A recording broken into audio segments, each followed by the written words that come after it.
আসসালামু আলাইকুম। আমাদের আজকের রেসিপিতে সবাইকে স্বাগত জানাচ্ছি পান্তারাস কিচেনে। আমাদের আজকের রেসিপি বেলে মাছের পাতুরি। বেলে মাছের পাতুরি তৈরি করার জন্য আমি এখানে মাঝারি সাইজের বেলে মাছ নিয়েছি। ছোট সাইজের বেলে মাছ হলে বেশি ভালো হয়। এখন আমি এই মাছগুলো 2-3 টুকরো করে কেটে নিব। আমার আজকের রেসিপিটি ভালো লেগে থাকলে একটা লাইক দিন, কমেন্ট করুন, শেয়ার করুন আপনার পরিবার এবং পরিচিতদের সাথে।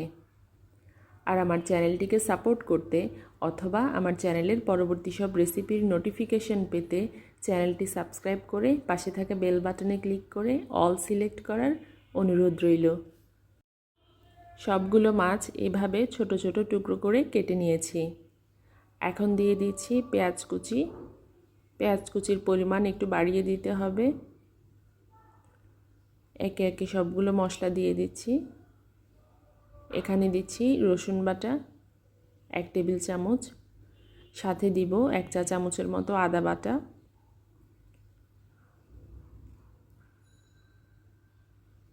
আর দিব বাটা মরিচ। আমি এখানে বাটা মরিচ আধা টেবিল চামচের মতো দিয়েছি।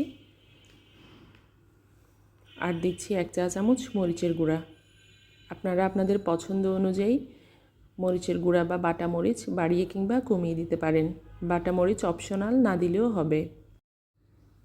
সাথে দিচ্ছি কাঁচা মরিচ কুচি, সরিষার তেল, স্বাদমতো লবণ, আর দিচ্ছি সামান্য হলুদের গুঁড়া। এখন ভালোভাবে মেখে নিব। লবণ চেক করে নিতে পারেন, প্রয়োজনে কিছুটা অ্যাড করে নেবেন। আর এখানে রসুন কুচি দিচ্ছি। আমি এখানে 3 কোয়া রসুন একদম কুচি করে কেটে দিচ্ছি। এটাও অপশনাল, আপনারা না চাইলেই স্কিপ করতে পারেন। এখন ভালোভাবে মেখে 10 মিনিটের মতো রেখে দিব। তারপর আমি এখানে পাতুরির জন্য কলা পাতা নিয়েছি। কলা পাতায় আগে একটু সরিষার তেল মেখে নিয়ে আগে থেকে ম্যারিনেট করে রাখা মাছ দিয়েছি। আর একটা প্যানে সুন্দরভাবে এটা বসিয়ে দিতে হবে।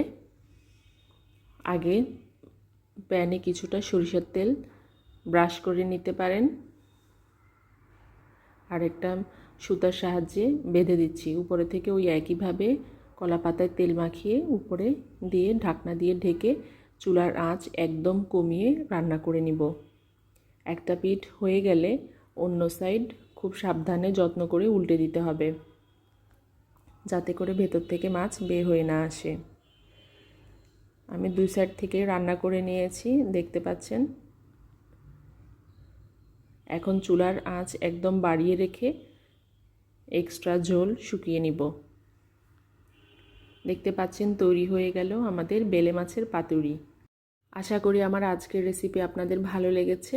রেসিপিটি দেখার জন্য ধন্যবাদ।